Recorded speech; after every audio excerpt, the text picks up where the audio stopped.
Good afternoon, everybody. My name is Ron Sparkman, and I am the Chief Curiosity Correspondent for the Space Foundation Discovery Center. And we're so glad to have you all here with us today for this very special live stream event for Space Unites. And tonight's event is a fundraiser for Space Foundation's education programs, which empower students to become tomorrow's next great explorers, innovators, and entrepreneurs.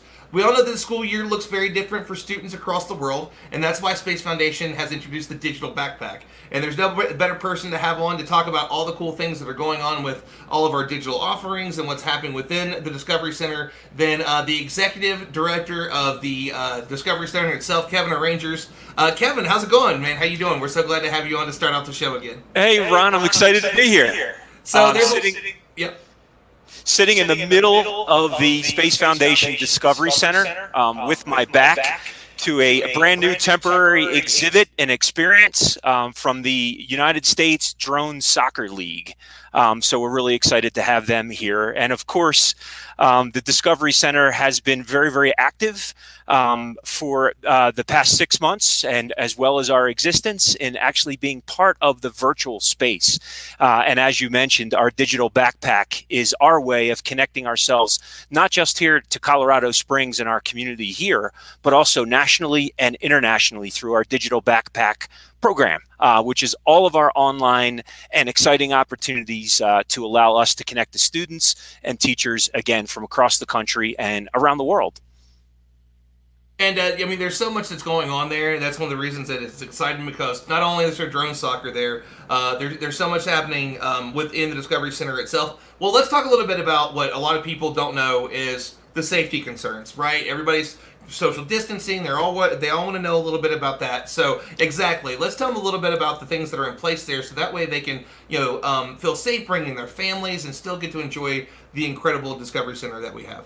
Absolutely. Now, typically, Ron, if I'm standing in the middle of the Discovery Center, I would not be unmasked. But we're after hours here, so I can do that. But typically, you'd see me wearing a mask, whether I was walking through the Discovery Center's galleries or labs, or standing with my colleagues. So we have taken every single precaution that we can in following all of our CDC and local health agency guidelines. We are an extremely safe museum to be in, and Space Science Center to be a part of. And we want to invite everybody that can be here in Colorado Springs, and we want to welcome them in. It is a safe environment. One of the things through this period of COVID is, for a lot of our neighbor museums here in Colorado Springs and across the country, is letting folks know that we are opening safely. We're providing social distanced experiences, and for those experiences that might have a level of touch to them, we're doing routine cleaning and disinfecting after each use. And most importantly, we need you. The Space Foundation Discovery Center needs you, both in person and virtually if you can't be here. And all of our neighboring institutions here in Colorado and across the country need you as well. And part of our call to action tonight is to let everybody know we're here for you, again, whether it's digitally or whether it's in person. And we're doing so with really fun, really immersive experiences. And for those experiences that are in person, they're done safely. And there's so many, and this is not something that's local either. Just yesterday, Jeff Gagne and Elias Mullen did a whole program on the other side of the world for Yumna Majid and her kids in Pakistan. This is not something that you have to be in Colorado, in the U.S. to be a part of. These opportunities are available on discoverspace.org. It doesn't matter where you are. We offer all kinds of different opportunities. Absolutely. And Jeff and Elias are our absolute fantastic space education specialists. They do their work almost primarily from the Space Foundation Discovery Center. But as you mentioned, Ron, we were working with a group from Pakistan who are a part of our immersive Science on a Sphere experience. And our Science on a Sphere lab is just behind me here over my right shoulder, as well as our Mars Robotics lab. So again, we are able to be virtual to anyone, anywhere. And dare I say it, anytime.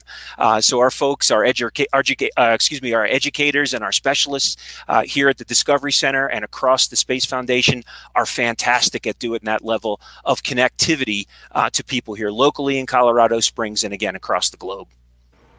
And so not just are those programs there virtually, but we also have the homeschool and the home study programs that are going on right now. And so this is open again to anybody. What used to be just for homeschoolers, now we've expanded that out a little bit. So can you tell everybody a little bit about those? I believe that the next one's virtual, but every 2 weeks it alternates. One's in person, one's virtual.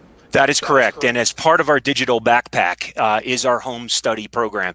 And Ron, as you mentioned, almost every student, regardless of the grade level across the country and here in Colorado Springs and across the Front Range of Colorado, there are doing some level of both in classroom, but also hybridized at home virtual schoolwork. And to support that, throughout the years, we've always done in-person and virtual homeschool programs, but we've converted that into what we call a home study program, because now all students and most teachers are doing some level of virtual education or virtual learning. And the home study program allows us to connect with you and your students and your kids. So here in the Discovery Center, twice per month on Wednesdays, alternating Wednesdays throughout the week, throughout the month, we actually will be doing an in-person home study program here at the Discovery Center. And then again, twice per month virtually, we'll be doing a virtual home study program as well. And as you know, Ron, and if folks don't know us, we are a space-inspired, not only a STEM experience here in the Discovery Center, but we create a space-inspired STEM curriculum. And we've created a series of programs and space-inspired STEM content via our home study programs to be really immersive, really engaging, and most importantly, connected to the national science standards. So if you haven't tuned in or you haven't checked out any of that information, either here in person or virtually, go to our website, discoverspace.org, and there you will find all of the information relative to the dates, as well as the workshop experience, content, as well as our online curriculum. And so tomorrow is a big day. So if you donate today, technically you're giving a birthday present to the Discovery Center and helping us educate more kids. So tomorrow's a really big day. It's not just the 8th birthday party. It is also the Cool Science Festival. So let's talk about some details of both of those. I think it's actually the carnival that's tomorrow. So let's talk a little bit about that. Absolutely. Well, we're really proud. This week is, for those that don't know, this is World Space Week. And as the Space Foundation Discovery Center, all of our programming here this week was in honor of our World Space Week. But the great part about it is the last Saturday of World Space Week is the Discovery Center's birthday. It's our 8th birthday tomorrow.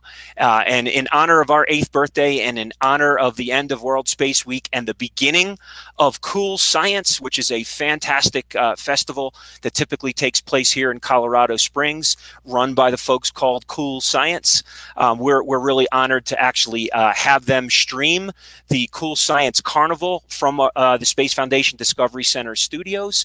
And additionally, here at the Space Foundation, we will be doing a slew of programs. As I mentioned, just over my shoulder here, my left and right shoulder, is our drone soccer court. And this is an example of a drone soccer ball. We will have some professional drone pilots on hand tomorrow to allow our guests to be able to fly these drones. The experience that you see behind me is very much akin to like a drone sort of Quidditch. So these balls and the exoskeleton are pretty hard and tough. And your goal is to get this ball literally, whoops, wrong shoulder, through that goal line just behind me. And so we're going to have a lot of fun with drone soccer here, not just this week with World Space Week, but also as part of Cool Science Week. Tomorrow, we will also have, in honor of the kickoff of the Cool Science Festival, we will have a workshops of how satellites actually see and how they sense via infrared. We will also have a design your own CubeSat where folks can come in and design a small satellite that, again, could potentially see and observe parts of our planet. And in honor of our 8th birthday and as a token of our appreciation to the general public, we're offering half-price admission here to the Space Foundation Discovery Center. So there's many different ways, if you're not here in Colorado Springs, to tune in with us. You can tune in to the Cool Science Festival, again, being broadcasted from our studios. You can go to discoverspace.org and download all of our content. And most importantly, if you're here somewhere in Colorado, somewhere along the Front Range of Colorado, and you can get to Colorado Springs, do that. You're going to come to a safe environment. It's going to be super fun, and you're going to have an opportunity to fly one of these really, really, really cool drones. And honestly, I've had 3 or 4 friends that have driven up. They've come from Santa Fe, from Texas, and dropped in over the last few weeks to say hello. And it's been really exciting to have them come in and say hi. Again, if you can't fly, you can always drive. Come down from anywhere and everywhere. We always love seeing people. If you're watching this, depending on where you're watching this from, if you know Kevin or myself, let us know. We would love to see you and say hello and give you a tour and invite you to our home away from home, really. So, Kevin, it's always awesome to have you on to talk about all the cool things. Anything else you want to share before you bow out and we bring on Dr. Shauna Pandya? Absolutely, and that's again to just remind all of our viewers that it's space institutions and space museums that do provide fantastic educational and fun immersive content for families, the general public, for students and teachers. We need your support. And every dollar counts, whether that's at the gate as part of admissions or perhaps maybe a donation out of the kindness of your heart to support what it is that we do. All of our work impacts people, again, not just here in Colorado Springs, but across the country. And our space-inspired STEM programs and initiatives allow us to connect to students, and oftentimes students who are in schools that perhaps are underrepresented and underserved that can't afford to have these kinds of experiences. Every dollar that we're able to raise, that we also get through our gate and our admissions, really allows us to do the things that we do. And we can't and couldn't do it without you helping us out. So thank you so much for your continued support. Ron, you are absolutely the man. Have some fun this evening. I'll be, of course, tuning in, and I'll be here. And again, please come out and join us tomorrow for what ends World Space Week, but what kicks off the Cool Science Festival. Well, I mean, Kevin, it was so awesome to have you on here, and thank you for that. We're going to bring in our next guest. Go close up everything, and I know you got to go over to see our friends at Red Leg, and they're always awesome, doing incredible things with us. So tell everybody over there I said hello since I couldn't be there today. Will do, Ron. Have a good one. Awesome. And before we bring on Dr. Pena, we just want to say a very quick thank you and recognize our sponsors for Space Unites this week. By the way, use the hashtag Space Unites all together and talk to us, get in that conversation, tell us what's going on, how much you've been enjoying this all this week. But we want to give a heartfelt thank you to our premier sponsor, RTA Architects, as well as our other sponsors, Lewin Technology, A&B Bank, and Encore Electric. Your support makes a real difference in the lives of the students, teachers, and families we serve, and we are extremely grateful for you. And now we're going to bring in our next guest, the one and only Dr. Shauna Pandya. Shauna, how are you doing today? It's good to see you. And you are in the car, probably fresh out of surgery, probably saving somebody's life, and you've even got the birds with you. Yes, all of that is true. I can confirm all of that, Ron. So good to be on the show. Thank you for making me part of this wonderful event. Anything that has to do with promoting STEM, science, and space, I'm there, even if it's from the road. And the only correction is I'm on my way to the hospital, but the rest of it's true. There are definitely birds with me. So we're all excited about space and flight. So you were happy to be here. And I mean, one of the great things about you is that as busy as your schedule is, you are always out there to support all the different programs that you're excited about. One of them that we both did, and we've talked about this in the past, is Project Possum, which, even as, a doctor and a martial artist and singer and dancer and everything else you do, that's a bit of continuing education for you as the astronautics programs. And that's something that Dr. Jason Reimuller had actually brought to the Discovery Center. And that's when I got to really kind of see behind the scenes of it and all the cool things that go on there. But tell us a little bit about what you do with that.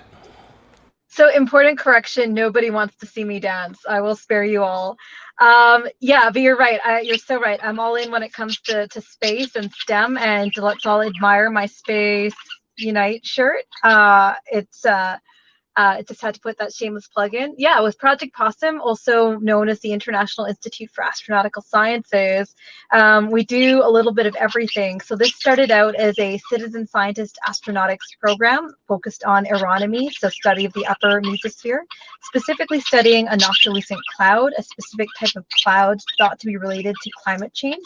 And we know that because it's a relatively new phenomenon on the the meteorologic record that's been more prevalent since the late 1800s. So that evolved, was wildly successful, and we have gone on to do everything from IVA, intravehicular activity spacesuit testing in microgravity and parabolic flight, in emergency spacecraft water egress scenarios. We've done EVA spacesuit testing with the Canadian Space Agency, so there's another acronym, extravehicular extravehicular activity spacesuit testing. And what I'm personally biased towards space medicine. So I'm the chief instructor of the operational space medicine course and the director of the IIAS space medicine group.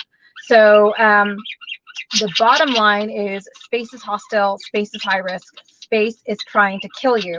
So what we do in my course is we teach people with no medical background all about the principles of assessment, triage, and treatment in a resource-limited environment. And my parakeet Sky is super excited about it, as you can tell. Are super excited about that Super right now. I know I excited. can tell. Yeah, I think she's voice powered, because every time I should say, we recently DNA tested him.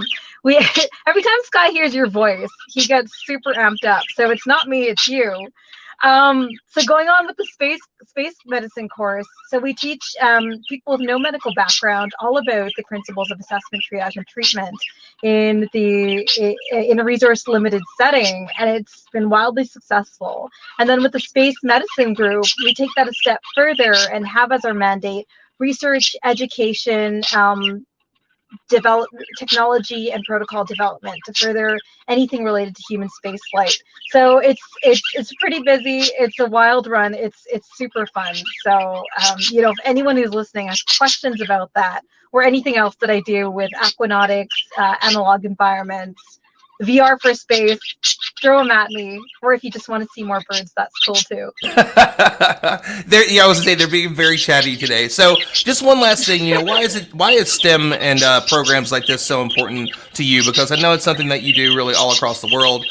You speak in so many different ways. And see, now that they hear me, they can definitely tell. But seriously though, this is something that you're really, really passionate about. And we're so glad that you were able to join us on your way to go save lives and change the world. So tell us a little bit about that.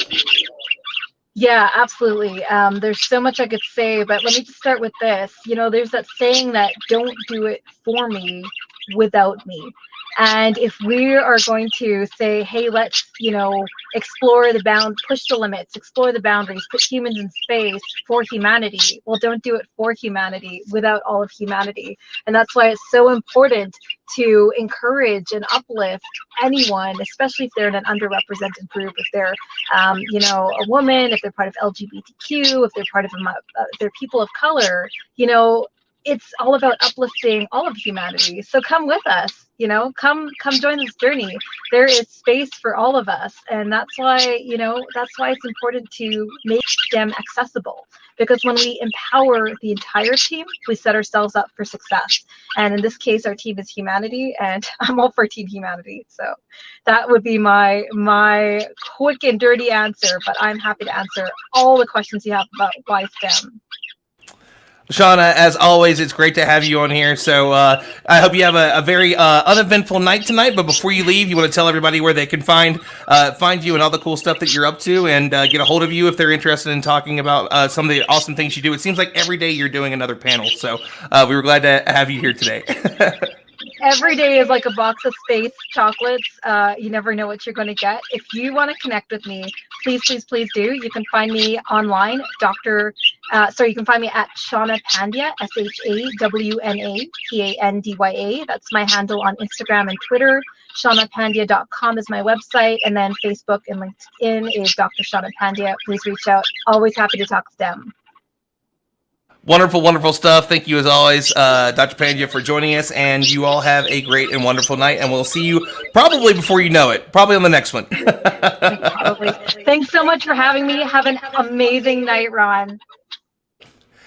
And next up, we're going to bring in the man, the myth, the legend from NASA, Eddie. How are you doing today, sir? It's so good. It's so good to see you.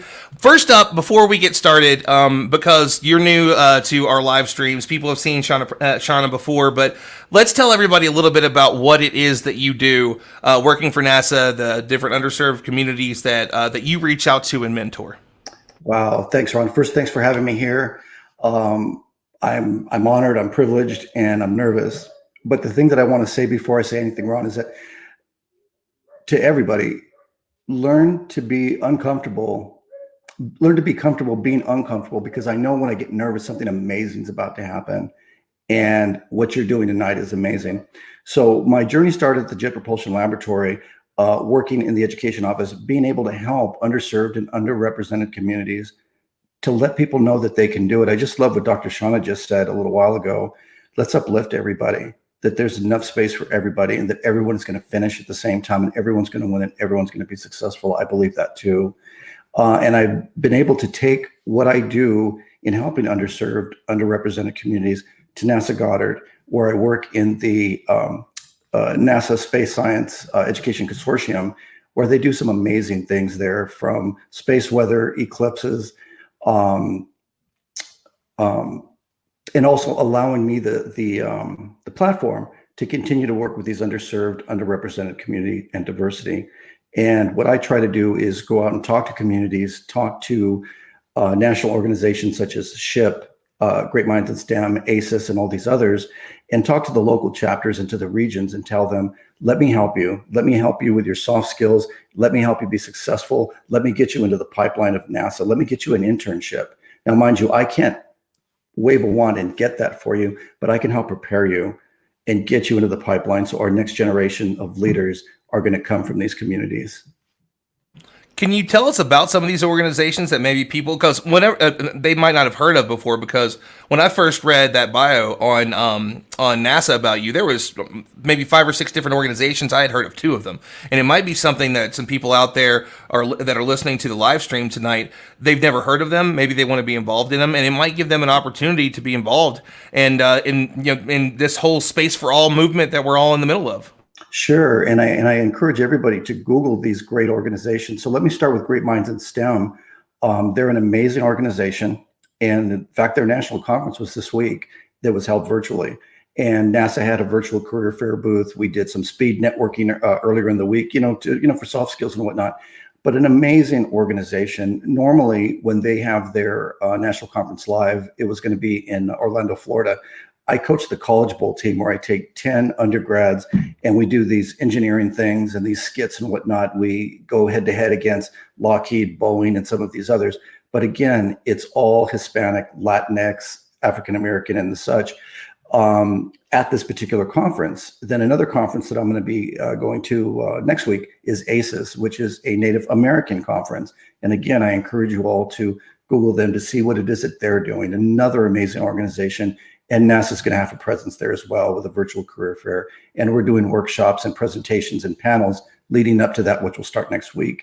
And then finally, at the end of the month, the Society of Hispanic Professional Engineers, SHIP, another amazing organization. And they're all over the nation. They have chapters, they have regions, and they've got this amazing pool of talent that I can't wait for NASA Goddard in particular, and NASA as a whole, to pull from. They're just an amazing group of individuals.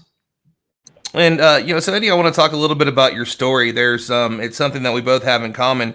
Space was not really what we were, gunning towards or gunning for whenever we were younger. And you definitely have an inspiring story. And not only is that story inspiring, but it's something that you utilize to inspire generations. And there's so many people that I know. I mean, I had mentioned that you were going to be on the show, and the conference that you mentioned that you were at, a person that I've been kind of collaborating with, Adrian Ruiz, he said, "Oh my God, I just met Eddie yesterday. He was on that speed mentoring that I did." And so you're connecting a whole lot more, and you've been working on this for quite some time, inclusivity and diversity, and I know it matters a lot to you, but your story's not a typical one, and I think it's something important for people to hear, that there's so many non-traditional pathways to be a part of the space industry. Yeah, absolutely. So one of the things that happened to me at a very young age, I lost my father at the age of 12, and I had to figure out a lot of things on my own, but some of the things that my father taught me was, let everybody else play checkers, but you play chess. Try and think of the 3rd, 4th, 5th move that you make in life. And if you do that, chances are that you're going to be okay and you're going to land on your feet. And whatever it is that you do, remember your last name and your character. That's so important going forward. So he taught me these 4 things, Ron. One is your network and your relationships. That's really important. You need to work on that every day. And again, as I just mentioned, your character, your skill set, are you up to date with the latest things so you can make yourself more marketable as you're doing these things? And then finally, your grind and your hustle. And that's the one thing that I learned at a very young age. And I had to, growing up in a single family, that the cavalry wasn't coming. I had to figure this out myself. I had to find the yes. I couldn't take no for an answer. And if there was a problem, I was going to try and figure it out. And that, I think, made me stand out in a lot of these interviews. When I interviewed for NASA, that was one of the things that I told them, that you could put me in a room with a problem and I'm going to figure that out. It doesn't matter how long it's going to take me. I'm going to figure it out. Everyone's going to pass out, but I'm going to figure that out. And I love the drive that a lot of individuals that I mentor, that they have, and I see our future, and it looks great. I'm really pleased with the Great Minds in STEM that I just finished this week. I know ACES is going to be out of the park, and I know SHIP's going to be a grand slam. So I'm really excited about working with these communities and seeing what they have to bring to not only to NASA, but to the aerospace community and the space community as a whole. And so our whole live stream tonight is about folks coming in. It's a fundraiser to donate and help us with the Space Foundation Discovery Center's programs that we're doing. Obviously, STEM is something that is vitally important to so many of us. It's changed our lives in so many ways. So for you, being a mentor and all the different young folks that you've reached out to, how is it that you've seen like STEM change their lives, the opportunities that they have been given? Is there anything in particular that's just been like one big kernel of knowledge that you'd like people to hear about that there is a place for you and here's how you can find them? You're always full of wisdom, so I'm sure you'll have a wonderful answer. Thank you. And I feel like you threw me a softball, Ron. That's a real easy question to answer. So one of the things about NASA, which I think is amazing, is that there's a place for you. So let's just say that you are a numbers person and you're great with math, you're great with money, you're a budget person. We need people to manage the budgets of our missions. Let's say that you really enjoy cooking. Well, we need to feed the personnel of NASA. If you want to be in law enforcement security, we need to protect our centers. We need to protect our spacecrafts, our tools, things like that. If you are a great leader and you're an organizer, we need another Gene Kranz, the gentleman, the mission control director who brought the Apollo 13 astronauts back home, or an engineer or a scientist or an astronaut. There is a place for everybody at NASA. And if you are following and taking STEM courses, and I like to say STEAM because arts is equally important. If you have a creative mind, we need people to create these mission patches and these logos and all of these amazing, wonderful things that we're going to be doing, Moon, Mars, and beyond. There is a place for everybody. So please come on out. And also within this organization that I believe in, please give. And thank you for like almost tossing me a softball back there too. Gene Kranz is going to be somebody that we're going to have a bit of focus on a program that we've got coming out now. And we're going to talk about that a little bit later with another one of our guests. But Eddie, we've only got a few more minutes left with you. Anything that you would like to share with the audience about what it is you do, how they could possibly be involved, possibly be a mentor like yourself, and maybe take a little bit of the path that you've taken to inspire so many people, and then of course where they can find you on social media. Sure. Yeah, you could find me on Instagram at Eddie from NASA. You could also find me on LinkedIn, Edward Gonzalez. I'm with NASA, of course. And if you have any questions, if you're nervous about something, if you're going through imposter syndrome, if you're having a bad day, if you're doing horrible in school, give yourself permission to reset and say, okay, I've got this. I'm going to continue my journey. I'm going to continue looking for the roadblocks. I'm going to go through them and I'm going to get to my ultimate goal, whatever that goal is. And again, if you're feeling kind of uneasy, find me on Instagram. I will respond to you. I will give you some words of wisdom. And I normally post words of wisdoms every day anyway. And it's amazing of the things that I post. Somebody will always say, I needed to hear that today. So I'm here for you if you need anything. And I'll see you at the finish line. He's the Tony Robbins of space. I'm just giving you the new nickname, man. So thank you so much, Eddie. You're incredible. And again, if there's people that need resources as well, don't forget to check out our websites below that you can see in the scroll. DiscoverSpace.org in particular has a lot of different free education programs, shows like Blast Off. We just released a new episode with our curator, Rachel English, talking about satellites for World Space Week. So there's a lot of amazing things that you can find there that are completely free. A lot of the stuff that we do is just free registration. So we always like to give back as much as we can. So do make sure to check that out. And Eddie, as always, thank you for coming on and sharing your wisdom with us, sir. Thanks, Ron. Have a great weekend. And next up, we're going to bring in Kelly, who has been a bit of the mastermind for World Space Week this week. And so, Kelly, how's it going? I see that sweatshirt, and it looks pretty cool. Hey, Ron. Yes, I am wearing one of our Space Unites sweatshirt. I dropped the link in the chat so that anyone can go to discoverspace.org/donate, or they can check out the link in the chat that I dropped in. So tell us a little bit about what this week has been all about, because this is World Space Week is one, it's a huge thing. We can talk a little bit about that. And then two, this is the first really big production that we've done around World Space Week. And it's something that the foundations wanted to do for a while. And let's talk a little bit about the cool things that the team has put together, the Tiger Team, as we've heard so many times the last few weeks. Yeah, so the idea behind us doing this whole World Space Week was we wanted to showcase everything that we do at the Space Foundation year round, and show how our donors make an impact on all of those programs as well. So without all of our donors, this wouldn't be possible. One of the reasons we're hosting this event tonight. So we put together programs from everything from educational programs that were virtual, both in person at our Discovery Center. I think Ron mentioned Drone Stalker earlier. We have a lot of virtual programming that we did throughout the week. All of that's available on our website, discoverspace.org, under the events for World Space Week. All of those are there. And we also have recordings from things that were live that have already happened. So if you happen to miss it earlier in the week, you can always go back and check that out. And the idea behind all of this was to really showcase how space does unite us all. And I think, Dr. Shauna and Eddie really pinned that on the nose with how, there is a place for space for everyone. And so, Kelly, you've been with the organization for a while now. Congratulations on your recent promotion and title change. We're always excited to see amazing people in this organization get the recognition that they deserve. And I know that obviously it's a passion project for you. If we have an event, you bring in your little girl. So there's actually a really great picture that we have from last Halloween. We're going to have another Mad Science event at the end of this month of her playing with goo, wearing the Incredibles outfit. And so I know obviously education in STEM means a whole lot to you. So let's talk a little bit about that, being a parent and a working professional, and all the stuff that you work on. Yeah, so, my job here at the Space Foundation is really to connect people that are passionate about space and STEM education to our mission, and show them what we're up to, and show them what we're doing, and show them how they can best support all of our programs and all of our initiatives. And one of those drivers for me is my daughter, who I want to, stay excited about space and science. And she is so excited about Emily Calandrelli being on later. She wants to be in Emily's science class. She thinks her mom comes to work as an astronaut every day. I've told her I'm not one, but that I like to support those who endeavor to be one. So it's definitely a passion of mine to spread the good work of the Space Foundation and all of our programs.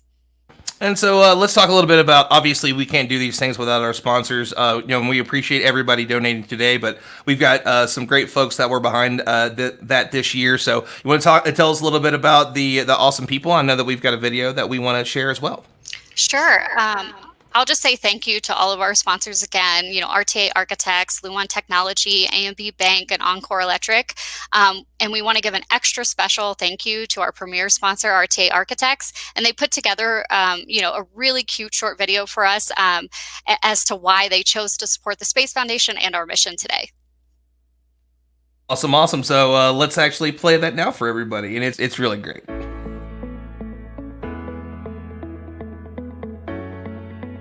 Hello, my name is Stuart Coppage, and I am privileged to be one of the principals at RTA Architects. One of RTA's guiding tenets is ever curious, ever learning, ever improving. We think that aligns well with the Space Foundation's mission to inspire, educate, connect, and advocate. So we are proud to help bring you Space Unites, this amazing event in celebration of World Space Week. As one of Colorado's leading K-12 design firms, we are constantly seeking new and innovative built environment solutions to educational challenges. We have a passion for education, just like the great folks at the Space Foundation. We especially love the Discovery Center, the Pikes Peak region's first and only dedicated space, science, and technology center. Visit the Discovery Center in person or online to start your learning adventure. On a personal note, I'm a total space geek. As a boy, I admired and idolized astronauts and even some of the folks in Mission Control as much as I did ball players. One of the biggest thrills of my life was watching the 1999 night launch of STS-93 with Eileen Collins commanding the Space Shuttle Columbia from the causeway between Cape Canaveral and the Kennedy Space Center. So you can imagine how proud I am to have the Space Foundation and its Discovery Center right here in Colorado Springs. We at RTA sincerely hope you enjoy Space Unites, and we congratulate the Space Foundation for the creative and inspirational way they are celebrating Space Week.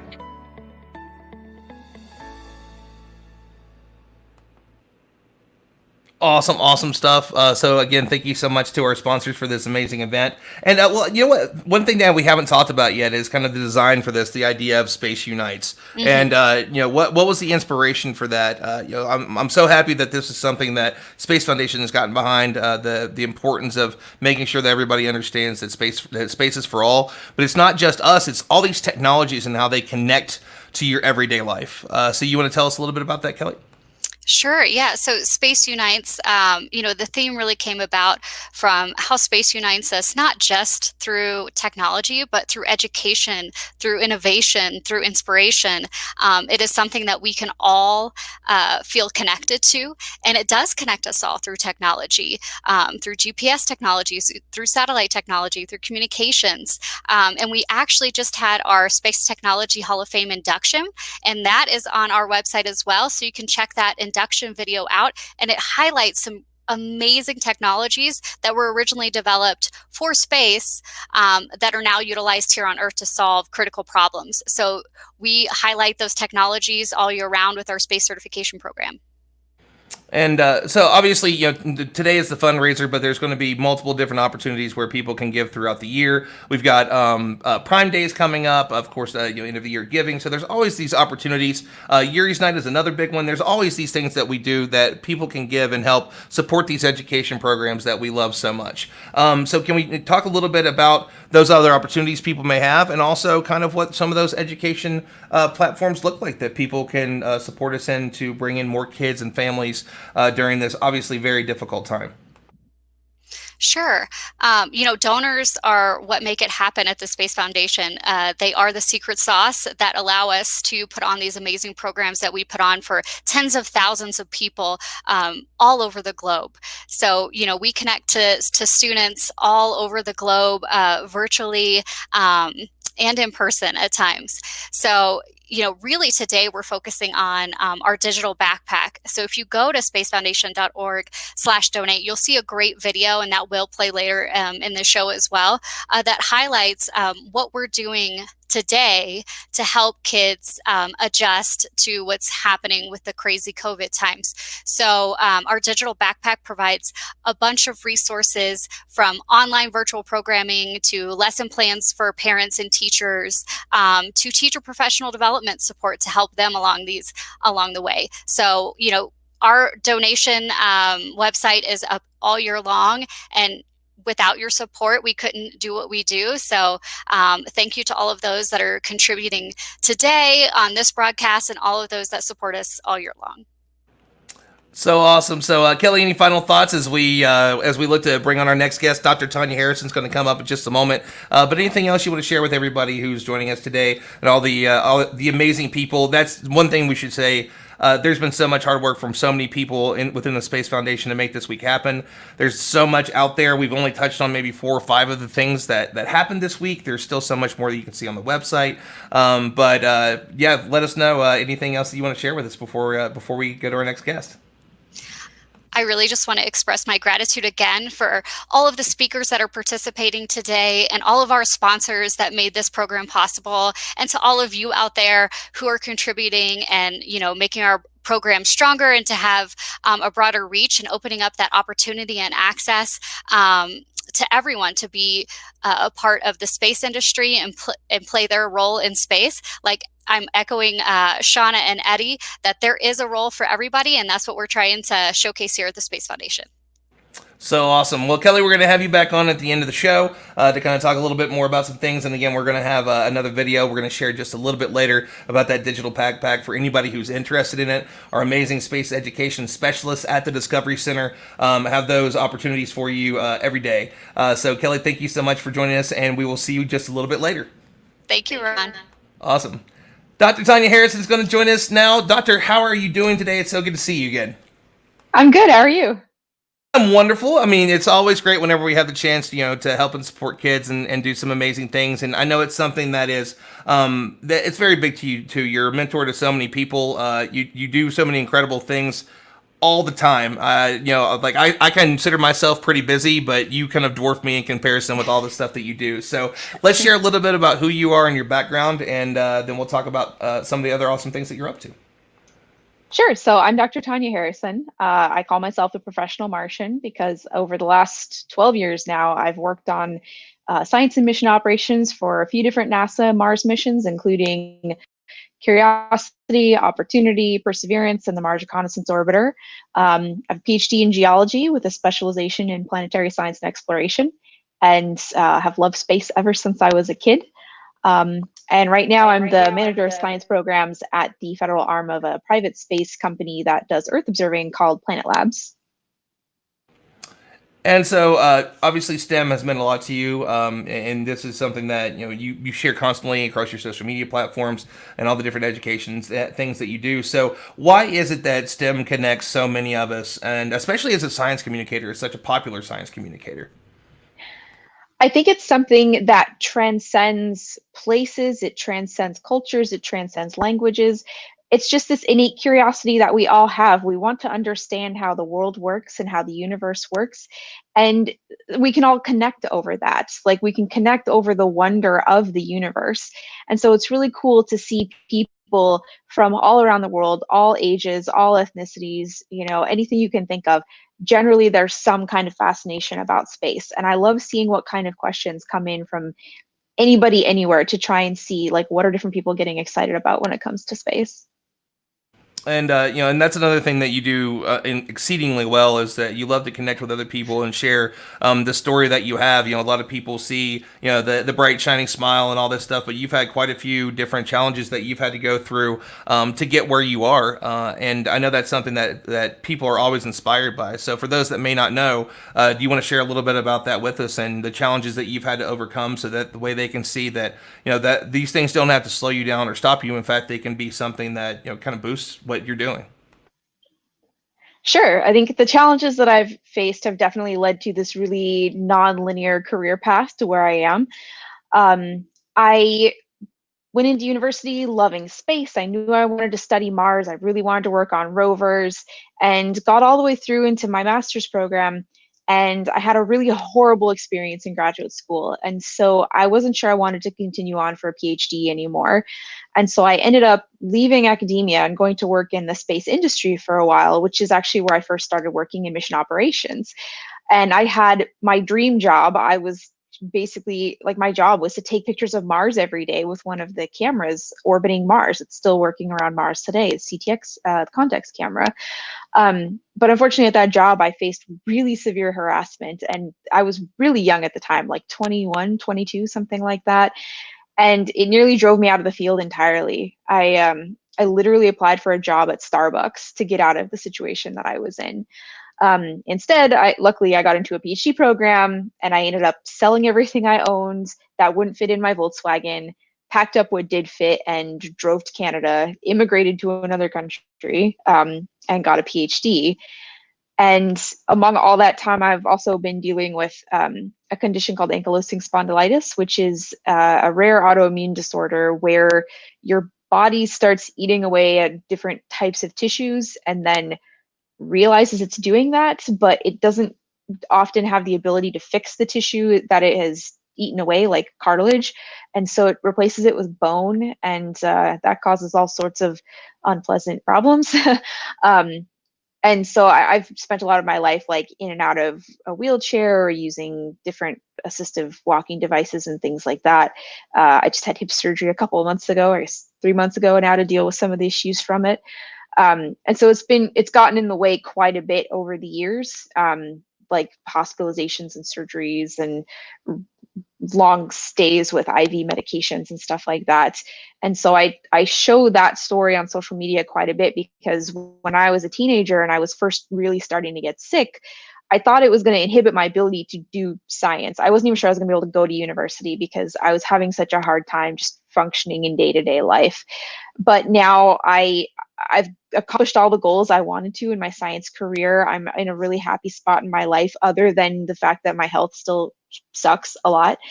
And so I want to be able to share that with other people so that they can see if there's something that they are passionate about, there's probably a way that they can figure out how to still follow their dream and follow that passion, even if it's not an easy path.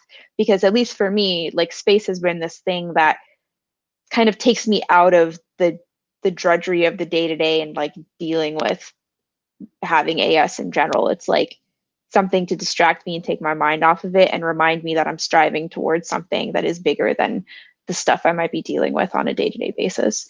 And sharing that story has seemed to resonate with a lot of other people that have disabilities or chronic illnesses, or have children with disabilities or chronic illnesses who were in the same boat that I was when I was a teenager, thinking that they wouldn't be able to do the things that they love. And even something so simple as like posting a picture from the hospital in a gown, or posting pictures from my IV infusions where I'm giving a thumbs up or sometimes a thumbs down if it's been a really bad day, like blown veins and stuff like that. I've gotten so many sweet messages from parents and from other people in similar situations saying how much it's meant to them to see something like that, because we don't see that or talk about that stuff a lot in society. And I'm really glad that can help other people. So, I mean, can you talk a little bit about the things that kept you inspired? I mean, obviously, space is it. When you fall in love with something like so many of us have with space, it continues to drive you through the toughest times. It's like, I'm trying to pay bills, I'm trying to just get by, but I want to keep doing this thing, and that can be really difficult for a lot of people. So, what got you through kind of some of the toughest times? In terms of like staying inspired? Yes, ma'am. I think because I always had some goal that I was striving toward. Like, there was so much stuff I wanted to learn about Mars and learn about space. I wanted to get a degree. I wanted to work on a mission. I wanted to be the PI, the principal investigator of an instrument or a mission. And so I just kept working toward these things. And even if it felt like that goal was really far away, it was still a goal that I had. It's like, well, I have to get through all this other stuff to reach that point. Even if I don't know when or where I'm going to reach it, I'm going to keep trying for that. And that at least was enough to keep me motivated through everything else that I was doing, or everything else that was happening to me. So how did you get into like doing science communication, especially on the level that you're doing it at? We were going to have Emily Calandrelli on the show a little bit later. You're on her TV show. I constantly see you, like, I'll watch something, late night, and hey, there's Tanya. So that's something that, so many people like myself, are working to do, and you get to do it, and you do it so well. So is there any advice that you have for people that, obviously follow you and all your fans, and how they could possibly follow in your footsteps? Oh, I mean, it kind of happened to me accidentally. I didn't even understand what Twitter really was. I thought it was just a place where celebrities posted selfies maybe 10 years ago or something, until I started microblogging at conferences. And that's when I realized I had a knack for communicating complex things in ways that were easily understandable. And over time, I started to realize how important that was and how bad a lot of scientists are at doing that. And so it became a passion of mine to want to be able to communicate that and have people understand, like, what are your taxpayer dollars going toward? Why do people like me study stuff like this? And helping people realize that scientists are not the stereotype that a lot of people think of when you think of, some nerdy old man genius who can't communicate with people. Like, anybody can be a scientist. If you are curious and you want to know how the world works, you can be a scientist. A scientist is just asking questions and trying to figure out those answers. And so if you're trying to do science communication, think about how to convey things to people in a way that is relatable without using a lot of jargon, and conveying that enthusiasm that you have. If you're wanting to share knowledge about science, you're probably really enthusiastic about that yourself. And that enthusiasm is contagious. You're not just conveying dry facts to people. And I think if you talk about anything with enthusiasm, you can get people to listen and at least be somewhat interested in what you're saying. You could be talking about the properties of toothpaste, and if you're so enthusiastic about it that you're like beaming the whole time, people will still probably listen and be like, oh, I didn't know toothpaste was this exciting. But let's try to do that with space. Maybe not toothpaste. Well, our theme today is Space Unites, and so that's the last question I want to field to you. Is that what is it about space that seems to connect us all? I mean, it really is. For me, it's the most interesting in the sciences, possibly because when you look at it, all the sciences exist in space. So there's physics, there's astrophysicists, there's chemistry, there's astrochemistry. There's always these pieces that you can look at it on the grand scale. So, what is it for you that really connects us all through space? Is it just it just shows us that we're all in this together? What do you think? Yeah, I think it demonstrates that we're all part of the same thing. We're on the same planet in the same universe, even though it might not seem like it sometimes. And space is this thing that's bigger than all of us, and it helps us understand our context in the universe. And I think that that is just an innate question that we all want to know the answer to, regardless of where we're from. Where did we come from? Are we special? Are we alone in the universe? And that's the thing I think can really bring us all together in the end. And so, Dr. Harrison, it's always great to have you on the show. Can you let everybody know where they can find you on social media and all the cool things that you're up to next? Yeah, so you can find me mostly on Twitter as @Tanya of Mars, but also on Medium, Instagram, Facebook, pretty much anywhere. I'm @Tanya of Mars. Working on my first book came out earlier this year called For All Humankind. If anybody wants to check it out, it's about non-American memories of the moon landing. And I'm working on a couple more books right now because I don't sleep. And yeah, I think that's all I've got in the works right now. Hashtag Team No Sleep. Tanya, Yeah. Thank you so much for joining us again today. You're always a wonderful guest. Thank you for continuing to inspire us, and can't wait to see what you do next. Okay, thank you so much. All right, we'll see you soon. And next up, we are going to bring in Bernadette. Bernadette, how are you doing today? I love the painting that you have in the background. I think one of the winners from last year's International Student Art Contest. Yep. Correct. And just so people know, if you don't know what the International Student Art Contest is, you can find out more details on spacefoundation.org. You can enter it. There's plenty of time for you to submit if you are a student and you want to show your love of space and science through art. And we get people from all over the world every year, thousands of submissions. So you can be one of those, and you can be, one of the people that hangs on the wall in the Discovery Center. So, Bernie, we're glad to have you on. And so let's first talk about a little bit about what you do at the Space Foundation, and then we're going to talk a little bit about NewGen, Space Symposium 365. Sounds great. Well, thank you so much for having me on today. I am Bernadette with the Space Foundation.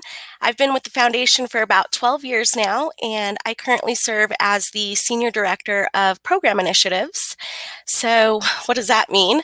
I help organize a lot of the content for a lot of our Space Foundation events, including Space Symposium 365, and I am also the lead for our Young Professional program that we call NewGen for space professionals 35 and younger. And so NewGen is an exciting program, and it's something that one of the first things that I was involved in whenever I first was just a volunteer, and then I was lucky enough to do a panel a little more than a year ago, and Kelly, who was on earlier, is also a part of that group, and now I get to work with you all on the cool things that we're doing. So can you tell people about what NewGen is and how people can be involved with it, some of the programs and stuff that we do?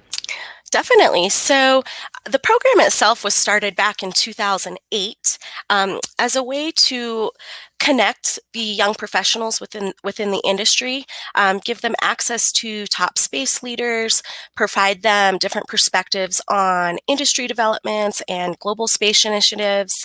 And we've also developed a mentorship program where we invite young professionals to become NewGen ambassadors and share their knowledge and share their passion with young students that are striving to be just like them. So we've been doing a lot of kind of small speed mentoring sessions with young professionals mentoring high school students. So there's a lot of different programs that we have coming up with our Space Symposium 365 that we'll talk about. But ways to get involved, visit us at spacefoundation.org/newgen. Connect with us and we can engage with you and see what opportunities are available.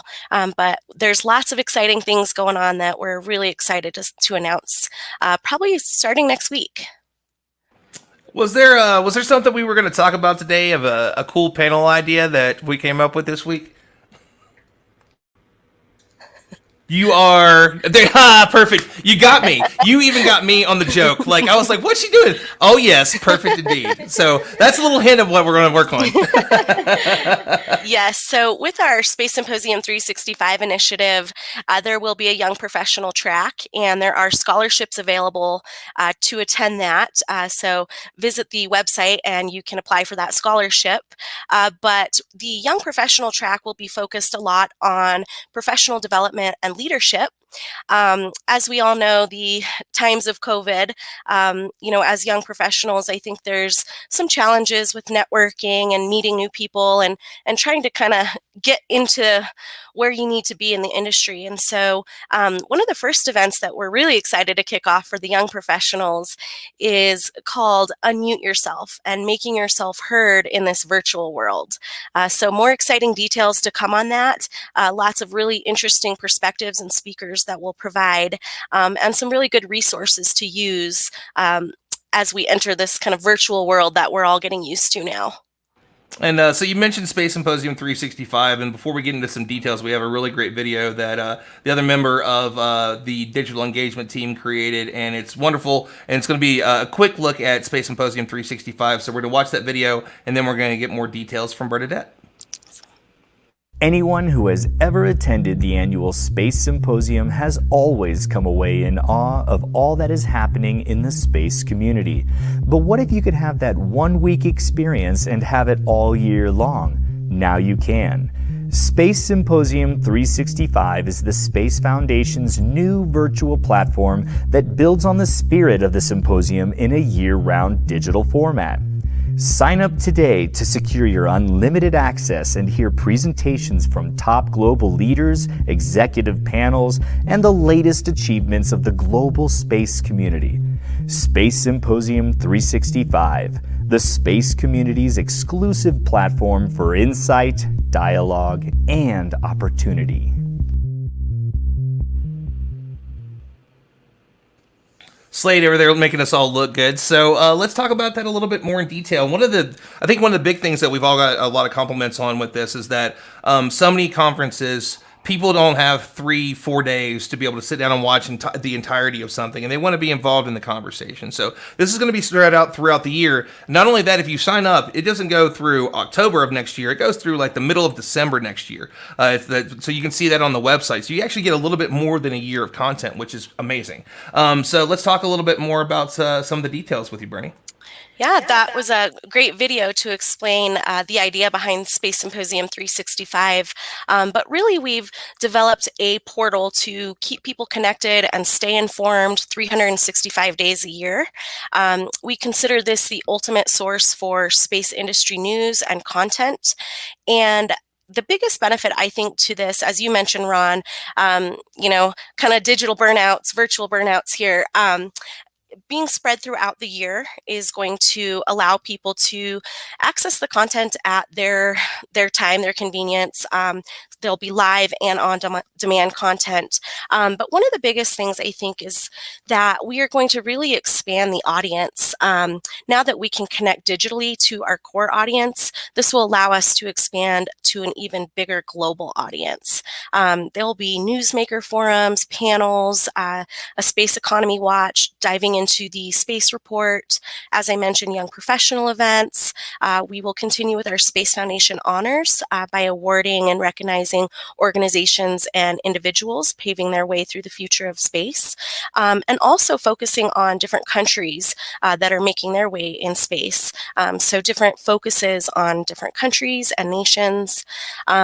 So overall, I think that there's a really good opportunity here for the space community to stay connected all year round.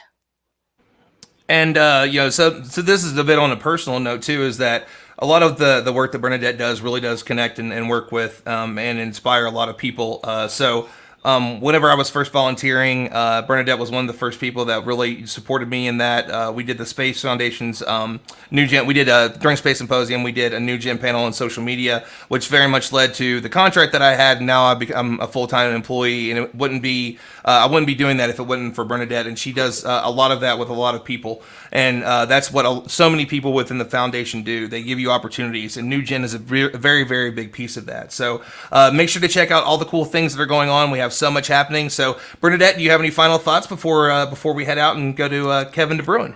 No, please visit us at spacesymposium365.org, and we will look forward to connecting with everybody. And as we all have been saying, space does really unite us all.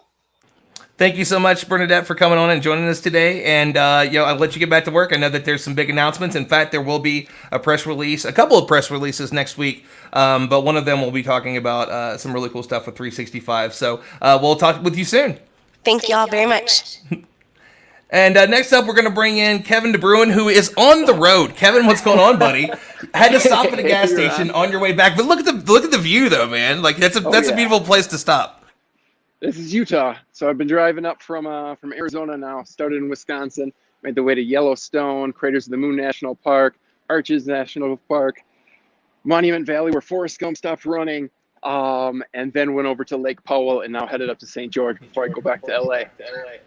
So, I mean, why are you on the road? Because you got something really cool that's going on. And so we got to talk a little bit about your background. Maybe we should do that first, because that's one of the most inspiring things about it. You are the king of it. Like, everybody's like, oh, he's the tall, handsome guy that like swings from things, an American Ninja Warrior, and they think that that's always been you. But if you haven't read the book, which I can't move the book right now, but it's quite literally under this globe. But it's right here. It's signed. It's one of my treasured pieces of autographery.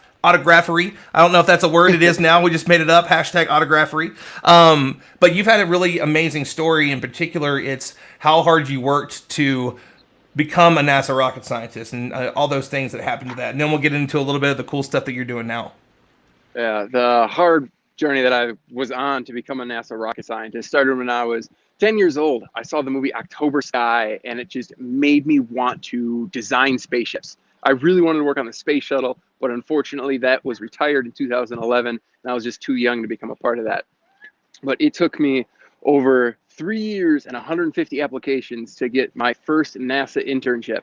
I just kept on applying and getting radio silence, nothing hearing back. But once I got that taste of NASA, I was like, oh, this is what I definitely want to do, but I don't have the proper education for it. So I was just getting a bachelor's in mechanical engineering at the time, and realized I need to go on to grad school. So I surveyed the grad schools, and I picked Georgia Tech. Like, that's where I want to go. It's the only lab in the country that does what it does in terms of systems engineering. So I applied and got rejected. I was like, all right, well, it's the only place I want to go. What can I do? Well, after emailing with the dean of admissions back and forth for a couple of weeks, he finally said, okay, Kevin, I hear how passionate you are about space. Opened up a spot for you, but you got to find your own way to pay for it. I was like, okay, we'll figure this out. I ended up getting a graduate research assistantship, which paid for all of my school, gave me work doing research while I was there, and it was amazing. And then I set my eyes on NASA JPL, the Jet Propulsion Lab. They're the ones that do the Mars rovers, the spacecrafts that are out beyond the moon. Europa! Exploring our solar system. And Europa, we don't have one around Europa just yet, but Ron is giving a little spoiler alert. I was working on Europa as a grad student at Georgia Tech. And then when I went through 3 rounds of interviews with JPL, and they rejected me. They said, you don't have the exact experience we're looking for. So I graduated without a job, but I was able to get a 10-week internship to prove to them that I belong. So after that 10 weeks, if I didn't get hired, I had to figure something out. But on the last day of that internship, I got hired as a full-time employee, and I started working on the Europa lander mission for 2.5 years. That was amazing. I went from being rejected by numerous institutions to now working on what I believe was the most advanced mission concept at the time, looking for life on Europa. And wow, that was a journey. Every time, like you We may have lost him for a minute, and he's back. actually had to go through this very, very humbling. I was like, it's like so far in my past now that so far, only a few years, but I kind of forget about it at times. Well, and I mean, STEM has obviously been a very big piece of this, and that's kind of what we're highlighting today is the programs that we do at the Space Foundation Discovery Center. And for anybody that's donating, that's what it's going to. You're helping us to bring more kids in and educate them on space. And Kevin, that's a big thing of what you do, from your YouTube channel to Curiosity Stream and this new program that you're working on with a major YouTube group. So let's talk about each of those and kind of dive into those for a few minutes. Yeah, that major YouTube channel. Last time Ron and I spoke, we weren't allowed to say what was going on because I was in the process of filming, but I joined the King of Random on YouTube. We got 12.5 million subscribers, and we do the most random experiments possible. Like, I had to retrain my brain a little bit to think like a 12-year-old and then think like a scientist to figure out what is going on and explain why Stretch Armstrong gets to hold 200 gallons of water before it explodes. Which has been a blast to do. So there's videos that are going to be coming out through the rest of the year and into 2021 of me doing experiments, trying to just satisfy the curiosity of my own interest and also the interest of 12-year-olds that are submitting questions along the way. And then Curiosity Stream, I am their brand ambassador for all things space and science. If you haven't heard of Curiosity Stream, go to curiositystream.com/Kevin. You'll get a free month. It's documentaries. It is factual content. There's history, there's science, everything you could possibly want, food, homes, it's there. And I represent them for anything space and science documentaries that come out. I'm the person, the resident rocket scientist. And lastly, Ron brought up my own YouTube channel, A Place Called Space. It's youtube.com/A Place Called Space. And that is really focused on the youth, on kids. I love teaching elementary school age students. That's where I do my space camps. So whenever I'm making videos, they're predominantly aimed for the elementary student kids because that's where I like to inspire them. That's when I got inspired. When I was 10 years old, that's when I fell in love with space and knew I wanted to join NASA. And now I'm telling people about NASA and all the amazing space things that are out there. So check it out, youtube.com/A Place Called Space. And also make sure you're donating to the Space Foundation for this right now. This charity is amazing. This nonprofit is really putting the money where it needs to go to help inspire the future of STEM. And I mean, so why is STEM so important to you? I mean, we've heard from so many different people, and I love the fact that nobody looks the same, nobody has the same background, everybody's gone through different challenges, but there is this thing that for some reason it really does connect to space in particular. Again, #SpaceUnites if you want to get in the conversation. If you want to tell us how the challenges that you've gone through, or how people have inspired you, or if it's people like Kevin or Eddie or any of the other amazing people that are going to be on today, tell us a little bit about that with the #SpaceUnites and getting the conversation on Twitter. But let's talk a little bit about STEM. Why is this so important? Why has it really become almost the conversation when it comes to education? STEM is super important for me because it literally connects us all. Whether you care about STEM, the science, technology, engineering, mathematics, or not, you use it every single day. If you're into, let's say, doing hair, right? You're a barber or a hairstylist and you're looking on YouTube, you're making calls, you're using space technology, STEM technology to operate your daily life. I gave a TED Talk called Without Space We Die. And in that, I highlight many aspects of our lives, which every single day we're using space technology to continue our own lives and literally saving lives. I love to talk about this story. Mr. George Grace is an accomplished artist in Buffalo, New York, and he was diagnosed with cancer. He used an experimental treatment, which was using LEDs to activate cancer medication, which comes from NASA using LEDs to grow plants on the International Space Station. The University of Wisconsin-Madison took that technology and made a derivative to a cancer treatment. And I spoke with George actually just 2 months ago, and he has been years cancer-free, is still cancer-free today, alive and healthy and loving it, all because of space technology. And that's all rooted in STEM. STEM is the basis for everything, whether it's going directly into space or other types of technologies and sciences. STEM is really what makes our world go round and is the thing that's going to allow our world to continue to push forward so that we can all live sustainably. That's a big word right now, sustainably, because climate change is real and we can't just get rid of Earth and go on to Mars, because that's just not happening yet. No, I mean, it's a great point. And for those that don't know, there are so many patents that have been created in space that you can utilize to make your own technologies and really change the world. Kelly mentioned a little bit earlier that our Space Technology Hall of Fame video just came out, the induction ceremony this year, and that's where people have taken this technology and said, I'm going to do something with this, something life-changing with this, and we highlight that every single year at Space Symposium. And so with 365, we just launched that this week during World Space Week, and it's been really exciting. It's always exciting to see. Like, I'm always surprised by how somebody has been able to take something I would never think was going to be a technology that they would turn and utilize that in a way that can be that helpful and that really game changing. And that's a really amazing part of it. I'm really glad that you brought that up, because there's just so much out there in ways that you can be involved, and I know that's something that you like to highlight. So let's talk a little bit as we wrap up with you about how people can be involved in STEM and kind of do the things that you do. You don't need. It's not like you need a million things. You do a lot of what you do with your phone and like some really fun props. Start where you can and do what you and do what you can to be an inspiration. Yeah, exactly what you're talking about, Ron. Just using your phone. I'm literally in the middle of southwestern Utah on my phone, connecting with you for World Space Week, having this conversation. And if you want to get involved in like science communication, how I started out was literally my phone. I got a little like $10, $15 tripod, put up my phone, had a shirt that said Fit Rocket Scientist on it. Ron, we're doing the throwback to that name. And then my thing that I got was props, and I got an inflatable solar system, and I still use it today. It seems to be one of my best tools to connect with kids and connect with the audience, so we can hold inflatable planets actually in our hands. And you can just start making videos if you want to be a communicator. And if you do want to become an engineer or a scientist, the education is important. And however you get that education, whatever works for you. Some people have found it really beneficial, like me, to go through a formal process of going on to graduate schools to get the degrees that way. But we look at companies like SpaceX with Elon Musk, where you don't need a degree to get hired by him. You can get certifications, you can have work experience, building your own rockets, starting your own company, coding, learn how to code. That is a huge thing. I know how to code, I think I've lost count, it's like maybe 8 languages, 7 languages, something like that. It's been a while since I counted them up.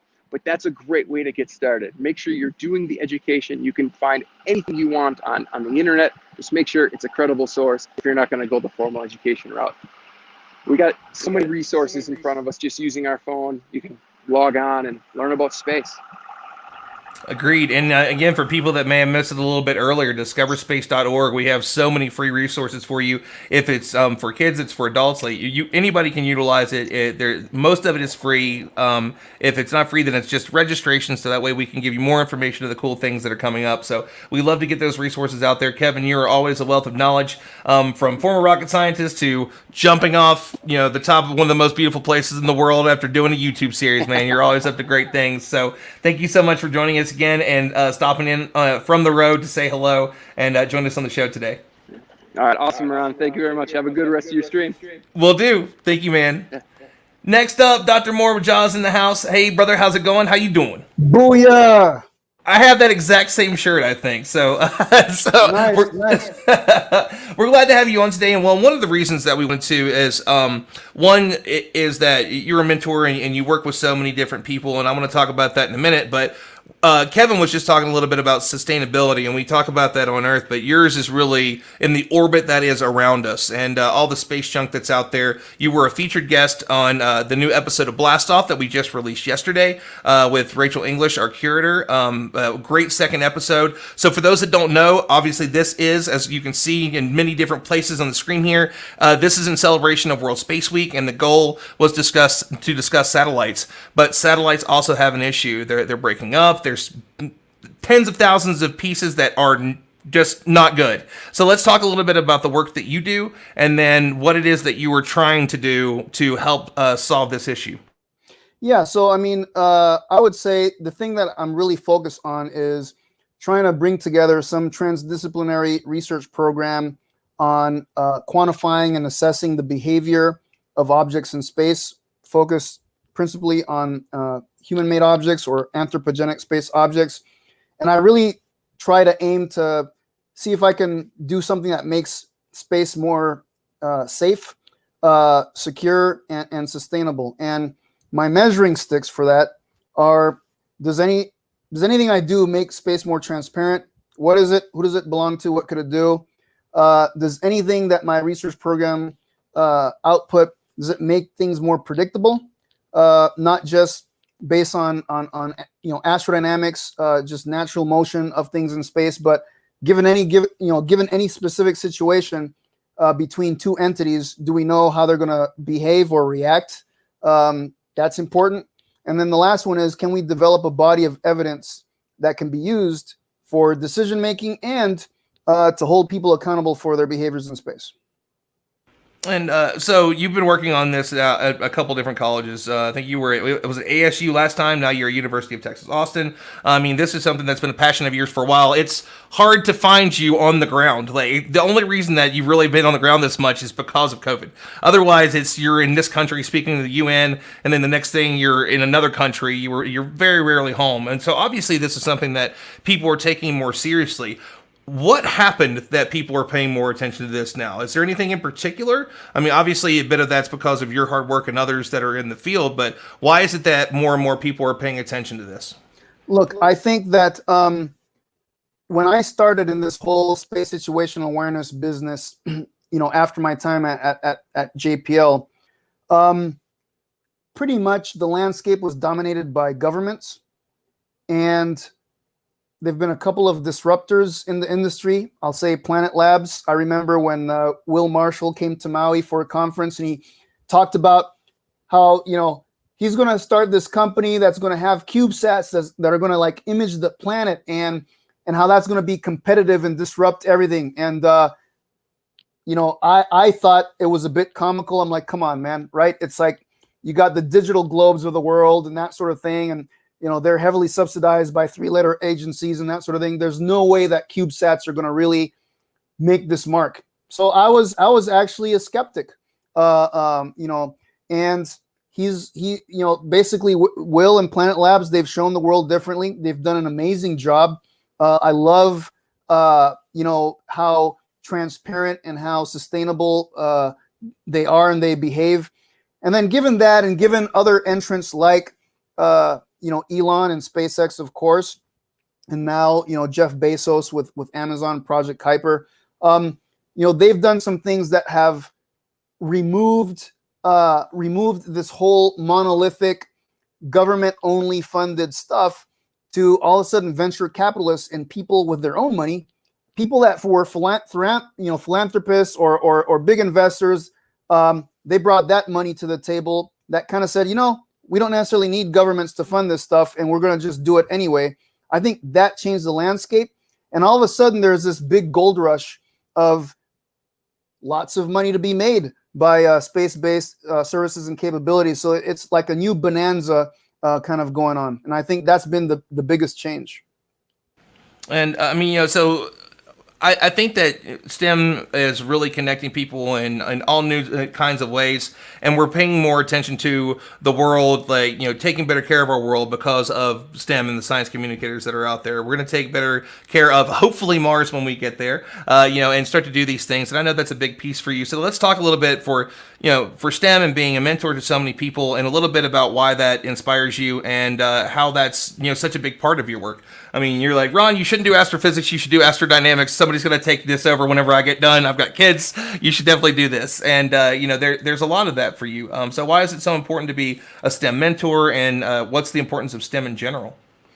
So one of the things that I remember, my experiences going through high school is when I was taking some physics classes, I remember there was a point when I realized, wow, on my own, without somebody having to help me, I can actually figure out how long it's going to take, for this rock to land if you drop it from this altitude or whatever, right? It's like I was empowered by knowledge where I could make my own observations of stuff, and I kind of knew what the outcome of given events might be or experiments might be. And that was very empowering to me. And I'm like, everybody should have access to this. Everybody should have access to this knowledge. And being somebody who maybe looks different and does things a bit differently, I was told no a lot by many people. Few people said yes, a lot of no's, and I didn't really pay attention to that, thankfully. And I'm just into demystifying stuff, and I'm into truth seeking, and I believe that knowledge should be pervasive and accessible by anybody, on the planet. And in terms of the sustainability piece, so I believe there's a scientist that lives inside of everybody. Science is literally Latin for knowledge. And so I don't believe that it's something that can only come to an individual by way of a lecture from somebody on a lectern or a pulpit with a textbook and all this other stuff. I mean, indigenous people on this planet have knowledge about how stuff works that far exceeds people with 3 letters after their name. And so, in a trip to Alaska some years ago, I saw a big disparity between natives, indigenous people, and the rest of us.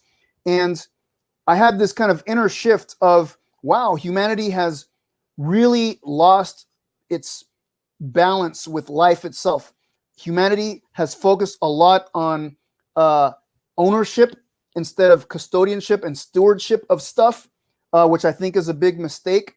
And these certain pockets of indigenous people have learned over millennia, Aborigines, 60,000 years worth of traditional ecological knowledge about how to live sustainably and be in balance with life. And it's like for indigenous people, there's like 2 big principles of how to come back to that balance, right? One is that in general, these folks believe that there's one source of everything in the universe, and it's infinite, and everything's related with each other, and there's a respect and an honoring of that relatedness. And 2, trying to act from a place of compassion. Those 2 things, big changers. And so that to me is foundational to the work I'm trying to do. Demystify stuff, let people know there's a scientist that lives inside of everybody. It's not just for an elite few. And this idea of oneness and interconnectedness, we're more similar than we are different, and trying to honor and respect that relatedness and act from a place of compassion. I mean, Morba, there's always so much that we could sit and talk with you about. Cannot thank you enough for coming on today and speaking with us and sharing the wealth of knowledge that you have. So glad to see you. Thank you so much for joining us, and thank you so much for being a part of Blast Off. And again, for folks that don't know, do check out discoverspace.org, and you can see all the cool things that we have, all the free resources, and that's kind of what we're asking for you to donate for today, is kind of help us continue to create these resources for everybody that's kind of struggling through these tough times of how do you educate your kids? What do you do?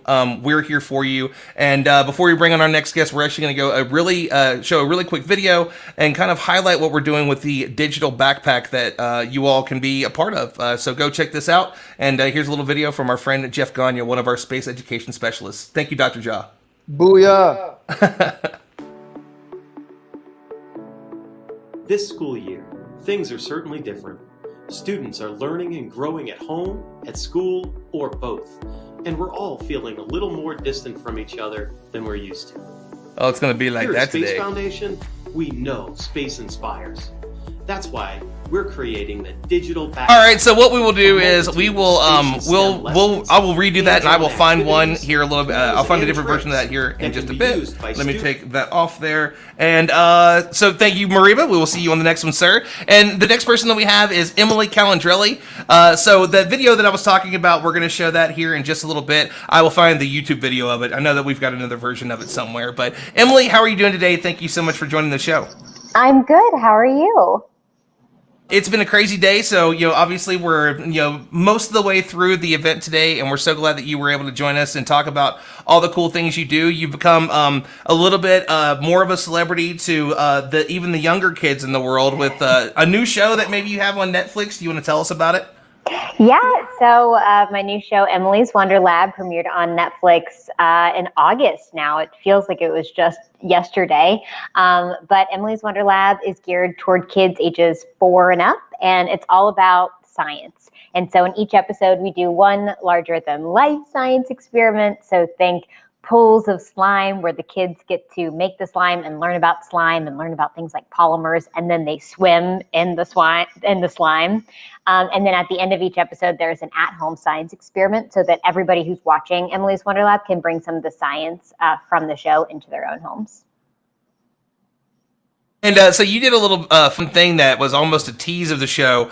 Quite a few of the experiments you saw on the show, you put them on TikTok, and like Yeah. if you didn't know, you're like, oh, these are really cool, and then you saw the show, I'm like, haha, I see what you did. That was very smart advertising, Emily. Surprise, surprise. So let's talk a little bit about what you're doing with TikTok and how you're utilizing that for science communication. Right. So TikTok is actually this wonderful platform for science communication. Of course, it's being used for all sorts of creative things today. But I find it to be a really wonderful tool for very quick science lessons. And so each video is 60 seconds or less.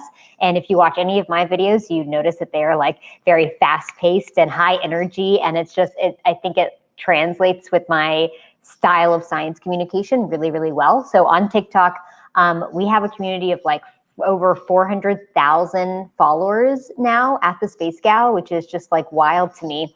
But we do a lot of science experiments like the stuff you see on Emily's Wonder Lab.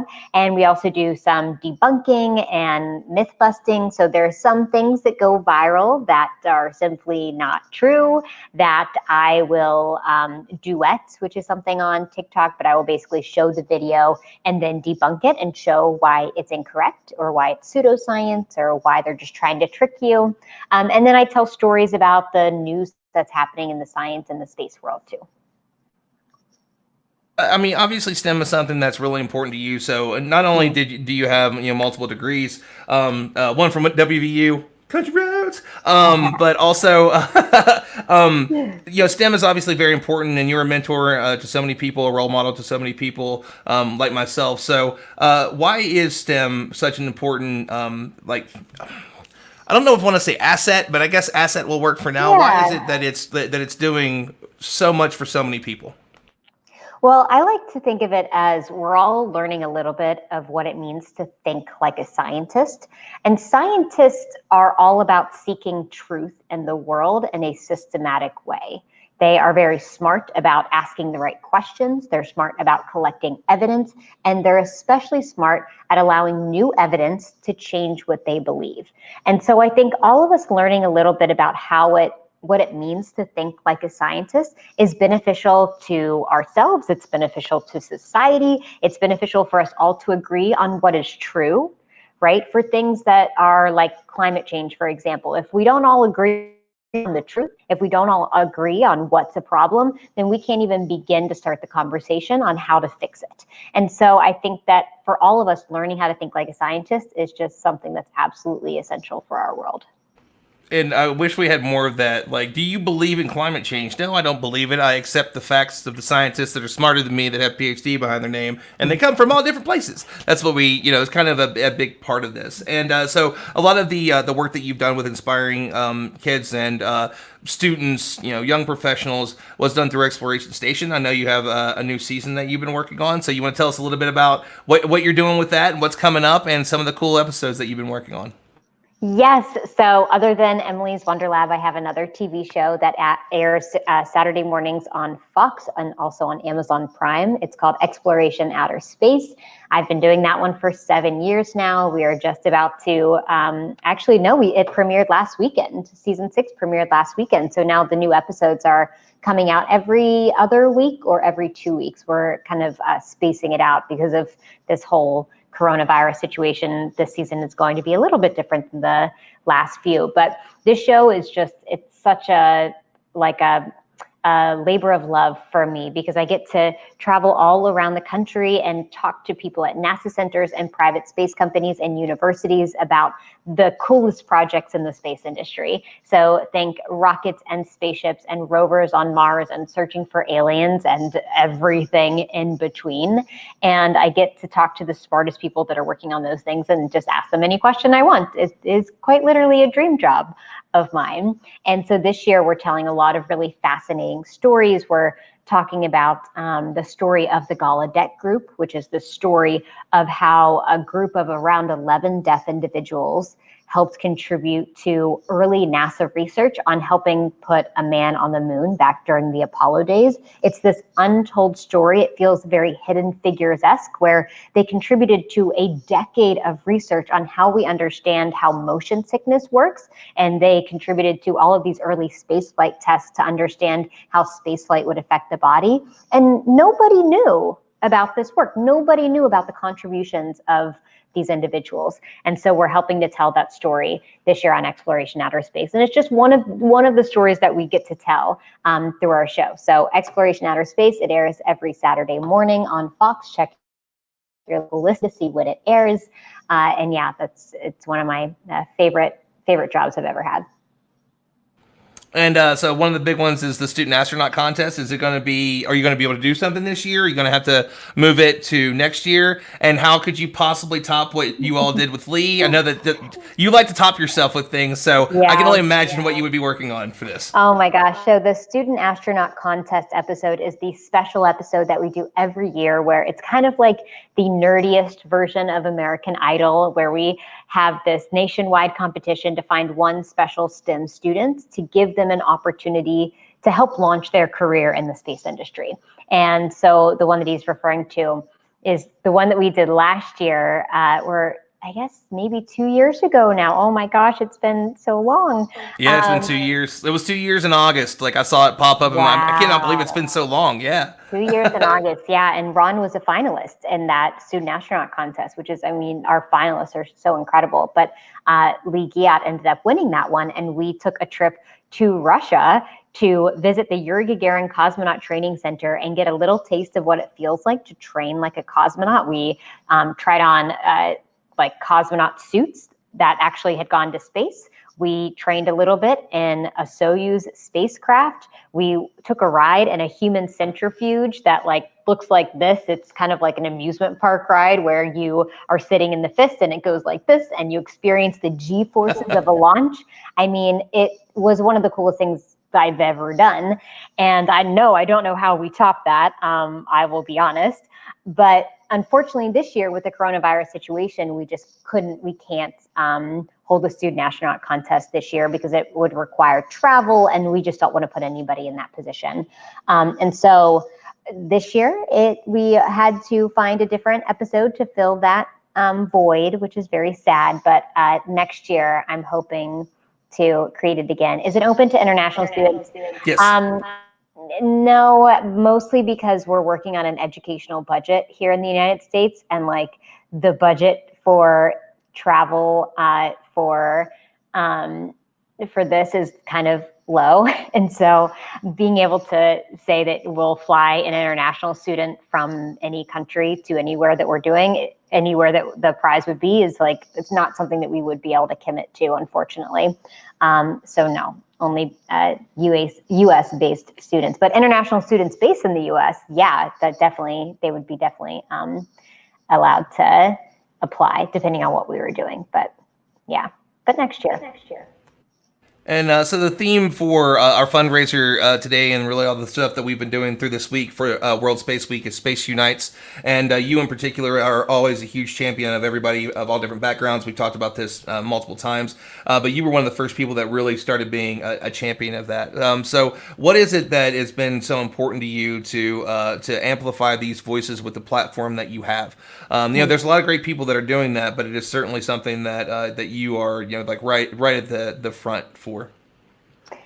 Yeah, I mean, it's like any industry. I think that if you're working on problems, you need ideas for solutions that come from many different angles in order to be innovative. You need people with different backgrounds and different experiences contributing to the design to make sure that you are thinking about it from all different angles. If science and technology is intended to be used by everyone, then you need people with different backgrounds at the table with decision-making power, influencing how that design is made, or else it is not going to end up being the most innovative, most creative, most efficient thing that you could create. Not only that, it means that it could also be dangerous for people that you've left out of the design. And so historically, there have been a lot of people left out of the design. It's not necessarily why should we welcome people into the design. The question is, why have we historically left people out? Why have we done that gatekeeping to keep people out? And it's led to a lot of problems throughout the world of science and technology. And so I think that it's best for everyone to work to find ways to make these workspaces feel inclusive, not just inviting people to the table, but making sure that the table is welcoming for them to want to even come, right?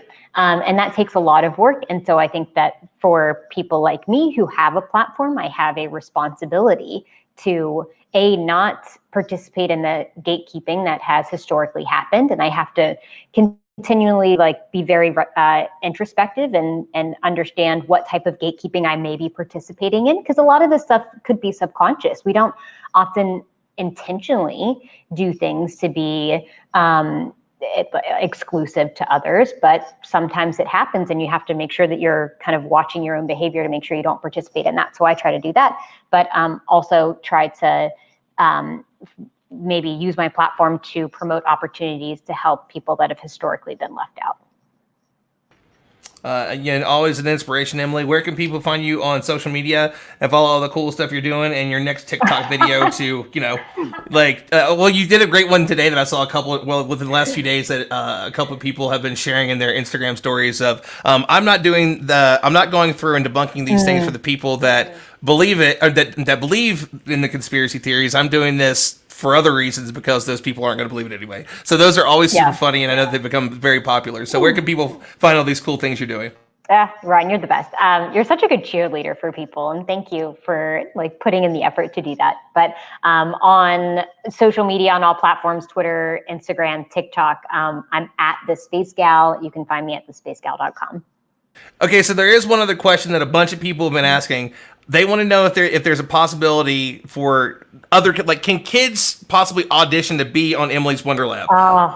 There's so many people that have asked this. My kid wants to be on this show. How can I possibly be on there? I've heard it. I mean, more times than I can count, honestly. So I have to ask that question because Snyder asked it, and I think that his kids would want to be on it. I mean, my dream is to have a physical version of Emily's Wonder Lab, kind of like a Disney World, but science that people could physically visit and participate in Emily's Wonder Lab. So ideally, all of those kids who want to come to the show and be on the show could go and visit Emily's Wonder Lab in person. I don't control the casting process, so I don't totally know how that works. And people keep asking me, and I feel so bad because I'm that is out of my hands. I don't do that. Fair enough. Well, thank you for the honest answer, and thank you for always being a wonderful guest and sharing all the cool things that you're up to and inspiring all of us. We appreciate you, Emily. Thanks, Ron. All right, we'll see you around. I'm sure you've got something coming up soon. We'll find out. Bye, Emily. Bye. And next up, we're going to bring in our final guest, Kenny Harris. Kenny, how are you doing, man? You are a new dad. Congratulations, man. I'm so excited. I just saw the little one a little bit ago. So how's it feel to finally be a dad, man? Man, it feels like I took sleep for granted a lot. But, so here's what's funny is that backstage are two people that have kids, and they're both laughing right now. So they completely understand. So he's 21 days now, so he's a fresh baby, one of those Ziploc fresh babies. So he was here backstage with me a few minutes ago, but I passed him off to mom because she's got to feed him. I can't do that. So we're excited. We're excited to have him.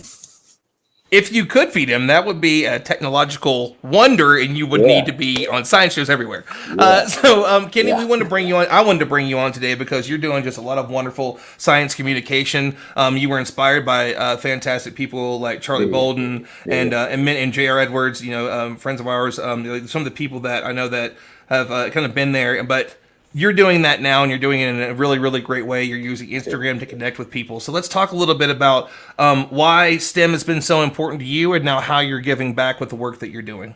Man, STEM has been my whole life. Even before it was my career, it was just thank you so much. It has been, my life. My dad is an engineer at NASA, and I was able to go to work with him so often when I was a young child. So I have a lot of young memories, just being in his office, not even knowing what he was doing, but just kind of being fascinated by just the mystery and the wonder of it all. So, but funny enough, even though he was an engineer, I myself was terrible at math. growing up.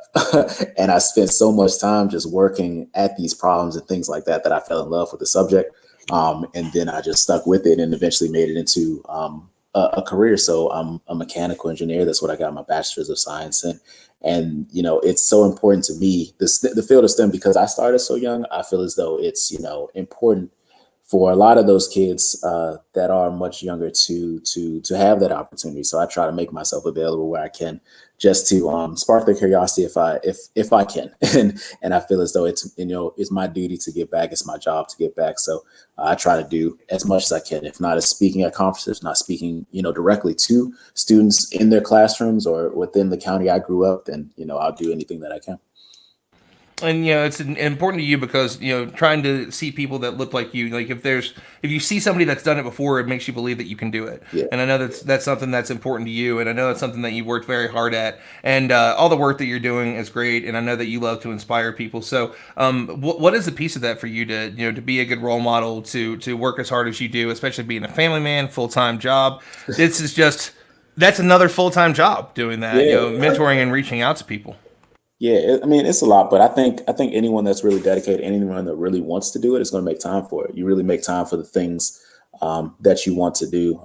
We realize everyone has responsibilities. Time management is huge. How are you going to make use of however many hours a day that you're awake? You know, everyone has the same 24 hours, I see, but it's really about how you prioritize and how you decide to spend your time. So I decided to give a piece of my time, even if it's more limited time now that, you know, I've got Elliot, you know, I still want to give back in some way. So I will always make time for this, you know, as long as I'm able bodied. And you know, I think that's something that's really been impressive about the science and space industries is that they were some of the first to say, this is really important that we start being more inclusive to people and giving opportunities to folks that are out there. And that's something that I know that's really exciting. And I know that it's something that probably means a lot to you. And with the work that you're doing, man, like you reach out to so many people, you're so relatable, and it's always great to have these new voices. And I was so glad that I found you, I think, again, by accident. I don't remember how it was, but as soon as I saw him, like, I love this guy. Like, I got to get him on like every show that I can think of in the future. Man, you're the man, Ron. We met, for everyone that doesn't know, we met in Instagram comments, just random, super random comment. I commented on something, he commented back, and we just became, you know, close friends. And like I said, Ron is actually the man. And I'll come every opportunity I can on any show that you want me to know what you want me to be on and speak on. I'll happily be here. Well, man, I'm glad to have you. And again, there's so much that you're up to. So tell everybody a little bit about the platform, and if they want you to say come speak at schools and talk to kids, because I think are you doing stuff virtually? Give us a little bit of details on all the stuff that you're up to right now. Yeah. So I'm definitely when you can. Right now. I'm definitely virtual right now. I mean, the calendar fills up, but again, I make time. I spoke to 2 classes at the University of Maryland College Park last night. A phenomenal group of students. They were actually a much bigger class than I thought. It was the first class was 75 students because it was a mesh class between 2 professors, and the second class was about 52. So they asked some great questions. I just walked them through my career. I started at NASA when I was 16 years old. And I've been there ever since, worked on 6 missions ever since. To kind of put it in context, I'm 28 now, so 12 years in the field. Like I said, those 6 missions, and I just kind of walked them through what I did as an intern, what I did in high school, what I did in college, master's degree, doctoral programs, things of that nature. And they asked amazing questions. Like we actually got into the conversations on space commercialization. They talked about, you know, when we're going to the moon, when we're going back to the moon, when we're going to Mars, things like that. So, you know, if anyone wants me to come speak in any capacity, you know, you can reach out to me on my social media, which is there on the screen, or my social media is connected directly to my website as well. So I'd like to say I'm a very approachable, very relatable, and accessible person. So, you know, if you ever want me to speak, I'm more than happy to hear from you. And, you know, so the theme for our fundraiser tonight and everything throughout this week that we've been doing for World Space Week has been Space Unites. And it is really something that I find that really, truly connects us all. It opens these doors for so many people to have conversations and maybe connect in ways that they might not think. So is there anything in particular you want to share that kind of has touched you about how the space industry you've seen it connect people that maybe wouldn't, or just what is it about this thing that Oh, did I lose you? I'm always excited about how people can connect and find each other, virtually, and that's been a big bonus to what's been going on. Is that we have found ways to connect because of the internet, because of social media, because of space, and so I want to talk a little bit about that. Why does space unite us? So I always like to say that space is not something that is owned by America solely, and I found that out early on in my career. It's an international playing field, in all honesty. Working on these various missions, I've worked with a number of different people with a number of different backgrounds from different space organizations around the world. So, you have JAXA, you have CSA, you have the German Space Agency. I've worked with people from the Poland Space Agency. So it's really an area that you can see how the wheels turn in different parts of the world, and just to see different experiences and collaboration efforts. And I never think I'm the smartest person in the room, and I've been around some brilliant minds that have just blown me away. And like I said, just connecting on that international field has been an amazing experience. I feel as though the space community as a whole, at least my experience with it, is that majority of us are very approachable. Majority of us are more than happy to share our experience. Even if, last time we did a show like this, someone said, you don't have to be a person with 100,000 followers to be a science communicator. You can do it in your own respective small groups. So I think it's just a matter of people reaching out. But I think our group of people that we have is very approachable, very, very smart. Some of the smartest people I've ever met.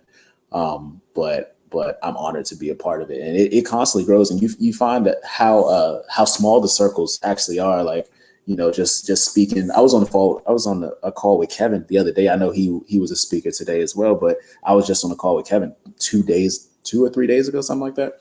And we were connected through another mutual person. And so again, it's just a small world. And that's the great part about space, man, is it connects us more and more. And I mentioned that earlier with Eddie Gonzalez. He was on that. I was talking about Eddie, and then somebody had been a part of the great STEM Minds. I can't remember exactly which one. I think that's the name of it. A speed mentoring thing that he had done. So it's just, that's the cool thing about this is in a lot of other organizations and a lot of other not organizations but industries, you call it networking, but it's more of like it's building a family with this. And I think that's the great part about it. In STEM and space connects in a way that's really kind of impossible to explain any other way. So, Kenny, you're definitely a part of that, man. Thank you so much for coming on the show today. You have any final thoughts with everybody before we go to Kelly and kind of wrap up for today? I mean, thanks so much for having me. As always, I'm honored to be here. It's always a good time every time I speak to you, Ron, and I'm looking forward to do more shows again. If anyone wants to reach out to me, social media is the best way to contact me, and then from there we can email and go back and forth in that regard. But stick with whatever program you're in. Keep at it. STEAM is a very difficult field to get into, but I promise at the end of the road, it's so worth it. So again, thanks so much for having me. I really appreciate it. Thank you so much for coming on again today, man. And it's always great to have a conversation with you. So everybody go check out what's going on with Kenny. Are you doing we got to do the piece. Yeah. We need the plants like last time. Again, wonderful to have you on, man. You're an inspiration to so many, and keep at it. And again, congratulations on the little one. And I hope that you get some sleep soon. Yes, sir. I appreciate you. You're the man. Yes, sir. And we're gonna bring Kelly back in. Kelly, how's it going over there? How you doing? You look all smiles. It's going great, Ron. Thanks.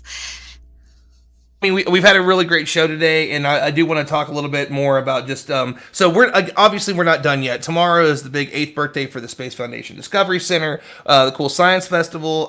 We're starting that, so we've got 2 things going on tomorrow at the Discovery Center. There's so many different ways that people that have donated and can continue to donate can support us. So I just want to talk about that a little bit again, where people can find these World Space Week resources, all the cool things that we have done this week. Yeah, all the World Space Week resources are on discoverspace.org under our events. You can click on World Space Week. All of that is there, and it also showcases all the ways you can support us, not just this week, but throughout the year. So we have, our Space Unites gear that you can purchase, and we also have, the direct donation option, which is really a powerful way to support our educational programming that we put on all year long, and our digital backpack that is supporting students and teachers during these crazy COVID times. You know, we want to make sure that everyone has access to those educational resources.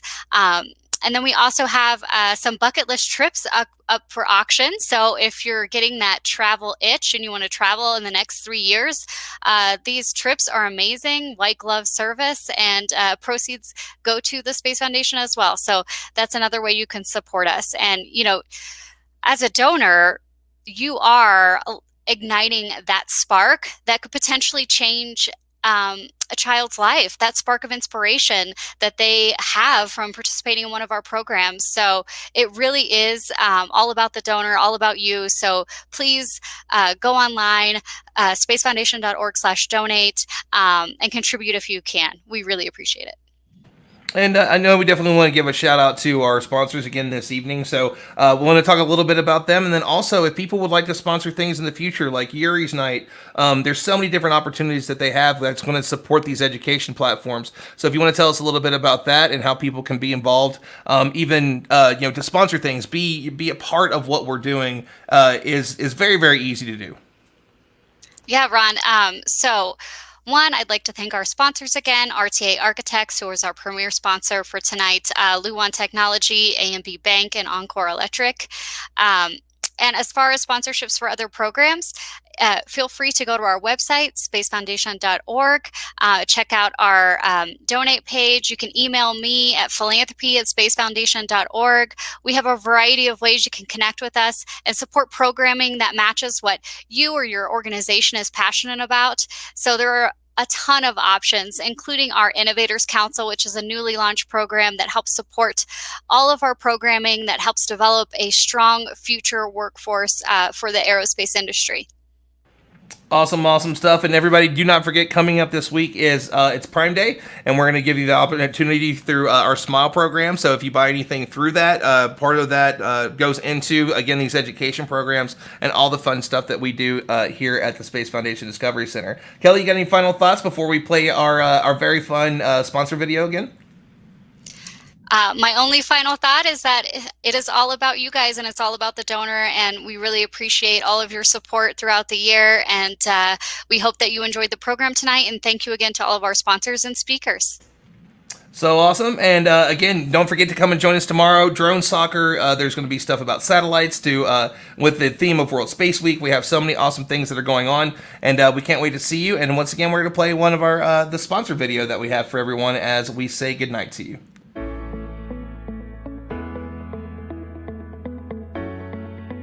Hello, my name is Stuart Coppage, and I am privileged to be one of the principals at RTA Architects. One of RTA's guiding tenets is ever curious, ever learning, ever improving. We think that aligns well with the Space Foundation's mission to inspire, educate, connect, and advocate. So we are proud to help bring you Space Unites, this amazing event in celebration of World Space Week. As one of Colorado's leading K-12 design firms, we are constantly seeking new and innovative built environment solutions to educational challenges.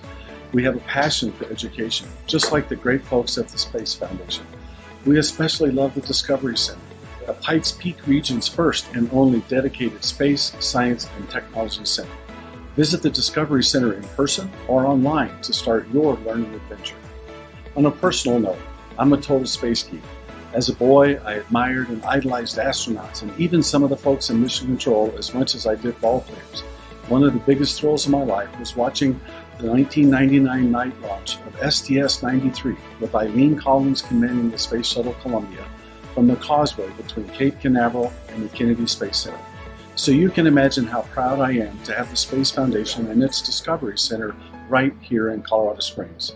We at RTA sincerely hope you enjoy Space Unites, and we congratulate the Space Foundation for the creative and inspirational way they are celebrating Space Week.